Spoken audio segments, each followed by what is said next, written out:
कुछ बातें ऐसी होती हैं जिन्हें हम ये नहीं तय कर पाते कि गलती किसकी है, अपराध किससे हुआ और उसका जिम्मेवार कौन है। तो आज इसी प्रकार की एक कहानी लेकर आया हूँ। एक बार काशी में प्रताप मुकुट नाम का एक राजा राज्य करता था। उसके वज्र मुकुट नाम का एक बेटा था। एक दिन राजकुमार दीवान के लड़के को साथ लेकर शिकार खेलने जंगल गया।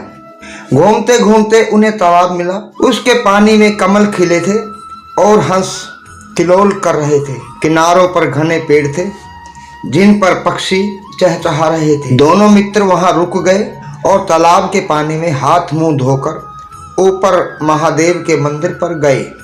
घोड़ों को उन्होंने मंदिर के बाहर बांध दिया। वो मंदिर में दर्शन करके बाहर आए तो देखते क्या है कि तालाब के किनारे राजकुमारी अपनी सहेलियों के साथ स्नान करने आई है। दीवान का लड़का तो वहीं एक पेड़ के नीचे बैठा रहा, पर राजकुमार से नहीं रहा गया। वह आगे बढ़ गया। राजकुमारी ने उसकी ओर देखा तो वह उस पर मोहित हो गया। राजकुमारी भी उसकी तरफ देखती रही। फिर उसने किया क्या कि जूड़े में से कमल का फूल निकाला, कान से लगाया, दांत से कुतरा, पैर के नीचे दबाया और फिर छाती से लगा अपनी सखियों के साथ चली गई। उसके जाने पर राजकुमार निराश हो अपने मित्र के पास आया और सब हाल सुनाकर बोला कि मैं इस राजकुमारी के बिना नहीं रह सकता, पर मुझे न तो इसका नाम मालूम है और ना ही इसका ठिकाना मालूम है। वह मुझे कैसे मिलेगी? दीवान के लड़के ने कहा कि राजकुमार, आप इतना घबराए नहीं, वह सब कुछ बता गई है। राजकुमार ने पूछा कि कैसे? वह बोला, उसने कमल का फूल सिर से उतार कर कानों से लगाया तो उसने बताया कि मैं कर्नाटक की रहने वाली हूँ। दांत से कुतरा तो उसका मतलब था कि मैं दंतबाट राजा की बेटी हूँ। पांव से दबाने का अर्थ था कि मेरा नाम पद्मावती है और छाती से लगाकर उसने बताया कि तुम मेरे दिल में बस गए हो। इतना सुनना था कि राजकुमार खुशी से फूल उठा और बोला कि अब मुझे कर्नाटक देश में ले चलो। दोनों मित्र वहां से चल दिए। घूमते फिरते सैर करते करते दोनों कई दिन बाद वहां पहुंचे। राजा के महल के पास गए तो एक बुढ़िया अपने द्वार पर बैठी चरखा काटती मिली। उसके पास जाकर दोनों घोड़ों से उतर पड़े और बोले, माई, हम सौदागर हैं, हमारा सामान पीछे आ रहा है, हमें रहने को थोड़ी जगह दे दो। उनकी शक्ल सूरत देखकर और बात सुनकर बुढ़िया के मन में ममता उमड़ आई।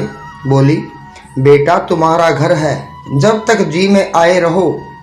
दोनों वहीं ठहर गए।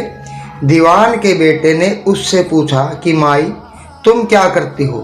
तुम्हारे घर में कौन कौन है? तुम्हारी गुजर बसर कैसे होती है? बुढ़िया ने जवाब दिया कि बेटा, मेरा एक बेटा है जो राजा की चाकरी में है। मैं राजा की बेटी पद्मावती की धाई थी। बूढ़ी हो जाने से अब घर में रहती हूँ।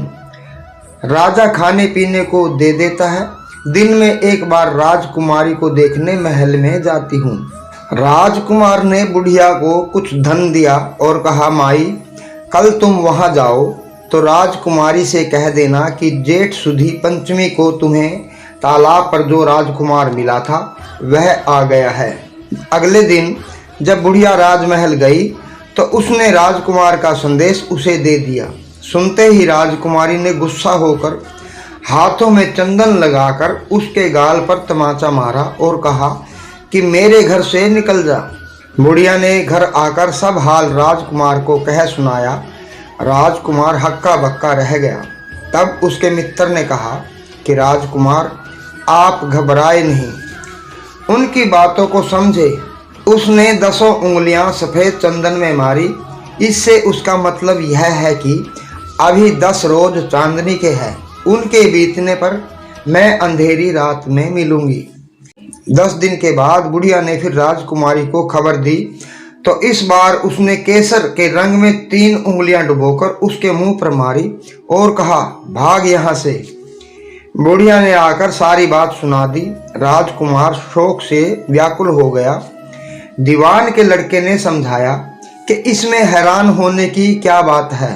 उसने कहा कि मुझे मासिक धर्म हो रहा है, 3 दिन और ठहरो। 3 दिन बीतने पर बुढ़िया फिर वहां पहुंची। इस बार राजकुमारी ने उसे फटकार कर पश्चिम की खिड़की से बाहर निकाल दिया। उसने आकर राजकुमारी को बता दिया। सुनकर दीवान का लड़का बोला कि मित्र, उसने आज रात को तुम्हें उस खिड़की की राह से बुलाया है। मारे खुशी के राजकुमार उछल पड़ा। समय आने पर उसने बुढ़िया की पोशाक पहनी, इत्र लगाया, हथियार बांधे। दोपहर रात बीतने पर वह महल में जा पहुंचा और खिड़की में से होकर अंदर पहुंच गया। राजकुमारी वहां तैयार खड़ी थी। वह उसे भीतर ले गई। अंदर के हाल देखकर राजकुमार की आंखें खुल गई। एक से एक बढ़कर चीजें थी। रात भर राजकुमार राजकुमारी के साथ रहा। जैसे ही दिन निकलने को आया कि राजकुमारी ने राजकुमार को छिपा दिया और रात होने पर फिर बाहर निकाल दिया। इस तरह कई दिन बीत गए। अचानक एक दिन राजकुमार को अपने मित्र की याद आई। उसे चिंता हुई कि पता नहीं उसका क्या हुआ होगा। उदास देखकर राजकुमारी ने कारण पूछा तो उसने बता दिया। बोला, वह मेरा बड़ा प्यारा दोस्त है, बड़ा चतुर है, उसकी होशियारी से ही तुम मुझे मिल पाई हो। राजकुमारी ने कहा, मैं उसके लिए बढ़िया बढ़िया भोजन बनवाती हूँ, तुम उसे खिलाकर तसल्ली देकर लौट आना। खाना साथ में लेकर राजकुमार अपने मित्र के पास पहुंचा। वे महीने भर से मिले नहीं थे। राजकुमार ने मिलने पर सारा हाल सुनाकर कहा कि राजकुमारी को मैंने तुम्हारी चतुराई की सारी बातें बता दी, तभी तो उसने यह भोजन बनाकर भेजा है। दीवान का लड़का सोच में पड़ गया। उसने कहा, यह तुमने अच्छा नहीं किया। राजकुमारी समझ गई कि जब तक मैं हूँ वह तुम्हें अपने बस में नहीं रख सकती, इसलिए उसने इस खाने में जहर मिलाकर भेजा है। यह कहकर दीवान के लड़के ने थाली में से एक लड्डू उठाकर कुत्ते के आगे डाल दिया। खाते ही कुत्ता मर गया। राजकुमार को बड़ा बुरा लगा। उसने कहा, ऐसी स्त्री से भगवान बचाए, मैं अब उसके पास नहीं जाऊंगा।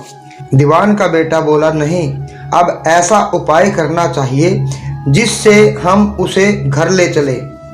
आज रात को तुम वहां जाओ। जब राजकुमारी सो जाए तो उसकी बाईं जांघ पर त्रिशूल का निशान बनाकर उसके गहने लेकर चले आना।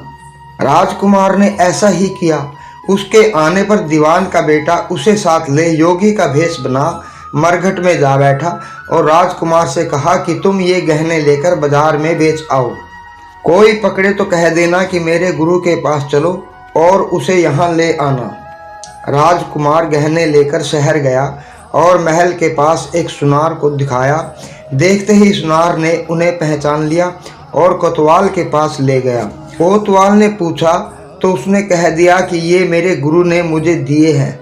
गुरु को भी पकड़वा लिया गया। सब राजा के सामने पहुँचे। राजा ने पूछा कि योगी महाराज, ये गहने आपको कहाँ से मिले? योगी बने दीवान के लड़के ने कहा कि महाराज, मैं मसान में काली चौदस को डाकनी मंत्र सिद्ध कर रहा था कि डाकनी आई। मैंने उसके गहने उतार लिए और उसकी बाईं जांघ में त्रिशूल का निशान बना दिया।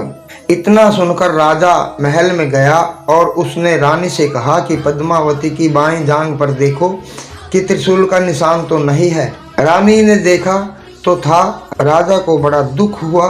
बाहर आकर वह योगी को एक ओर ले जाकर बोला कि महाराज, धर्मशास्त्र में खोटी स्त्रियों के लिए क्या दंड है? योगी ने जवाब दिया कि राजन, ब्राह्मण, गौ, स्त्री, लड़का और अपने आश्रय में रहने वाले से कोई खोटा काम हो जाए तो उसे देश निकाला दे देना चाहिए। यह सुनकर राजा ने पद्मावती को डोली में बिठाकर जंगल में छुड़वा दिया। राजकुमार और दीवान का बेटा तो ताक में बैठे ही थे। राजकुमारी को अकेली पाकर साथ ले अपने नगर में लौट आए और आनंद से रहने लगे। इतनी बात सुनकर बेताल बोला कि महाराज, यह बताओ कि यह पाप किसको लगा? राजा विक्रमाजीत ने कहा कि पाप तो राजा को लगा। दीवान के बेटे ने अपने स्वामी का काम किया। कोतवाल ने राजा का कहना माना और राजकुमार ने अपना मनोरथ सिद्ध किया। राजा ने पाप किया जो बिना विचारे ही उसे देश से निकाला दे दिया। राजा का इतना कहना था कि बेताल फिर उसी पेड़ पर जा लटका। राजा वापस गया और बेताल को लेकर चल दिया। तो साथियों, ये थी विक्रम और बेताल की एक कहानी। अगली कहानी के साथ फिर आपसे मिलेंगे, तब तक देखते रहिए अच्छा सोचे। और अगर आपने हमारे चैनल को सब्सक्राइब नहीं किया है तो कृपा करके चैनल को सब्सक्राइब जरूर कर लेना। जय श्री राम, जय माता की।